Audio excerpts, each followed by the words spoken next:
ኮንፌሽን ያልኩትን ቃል ቆርጦ ኦግስበርግ ኮንፌሽንን ከሉተራን ኮንፌሽን ጋር አጋጨ ብሎ ያወሩ ሰዎች ናቸው። እነዚህ ሰዎች ሲሳይ የሚባል ሰው ጋር ገብቶ እዛ ጋር እያኘኩኝ ነው ሰው ነግሮኝ ወደ እነሱ ወደዛ ወደ ሚዲያ የመጣው እያኘኩኝ ነው። የሚያኘከኝ ሰውዬ ደግሞ ቸርችል ነው፣ አባልነቱ አይታወቅ፣ ፓስተሩ አይታወቅ።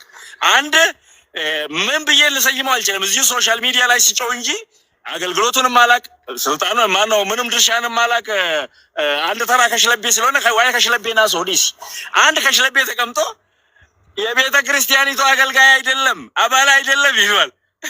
እኔ ይሄን የምታክለው ቤት ውስጥ ከአንዱ አሉ ከሚባሉ አማሪዎች አንዱ ነኝ። ምንም ማምጣት አይችልም። ሰው አባል አይደለም አገልጋይ አይደለም ማሸማቀቅና እኔም ማባረር የተፈለገበት ምክንያት የወንጌል እንቅፋት ናችሁና አቁሙ ማለቴ ነው። ሌላ ምንም አይደለም። ስም ማጥፋት ነው ያዙት ማለት ነው። እናንተን አይለም እናንተ ብቻ አይለም እናንተ ወንጌል እንዳሰሩ ነው አይለም የተፈለገው። እኔ ደግሞ የወንጌል እንቅፋት ሆናችኋል አቁሙ ስል ይሄንን በደንብ እንቅፋት ለመሆን ማድረግ አለባቸው። ከፊት ለፊታቸው የሚቆመውን ሁሉ ማስወገድ አለባቸው። ይሄኛው ከጀርባ ብዙ ዓላማ አለ። እነዛ ዓላማዎች አንድ በአንድኛ ደግሞ እየገለጥን ልንሄድ ተዘጋጅተናል። መዘጋጀት ብቻ አይደለም። እኛ ቤተ ክርስቲያን ውስጥ አገልጋይ ያልሆነ ሰው ሚዲያ ላይ ብቻ በፌክ አካውንት ከጀርባ የሚቀመጥ ሰው እንዴት ነው ቤተ ክርስቲያን መሪ የሚሆነው? ቤተ ክርስቲያን ምንድን ነች? እኔ እኮ የአረን ልጅ ነኝ። ከአወዳይ ነው ያመንኩ።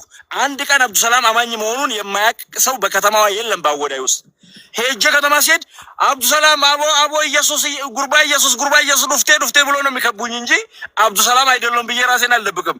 ለመሞትም ከሆነ አብዱሰላም ሆኜ ከኢየሱስ ጋር ፊት ለፊት ወጥቼ ነው እንጂ እንዴት እደበቃለሁ? ተደብቆ ስለ ሰው የሚያወሩ ሰዎች ሐሜተኞች፣ ወንጌል ላይ የተነሳ ጠላት ናቸውና መጸለይ ነው ዋናው ባይ ነኝ። ቀጥሉ።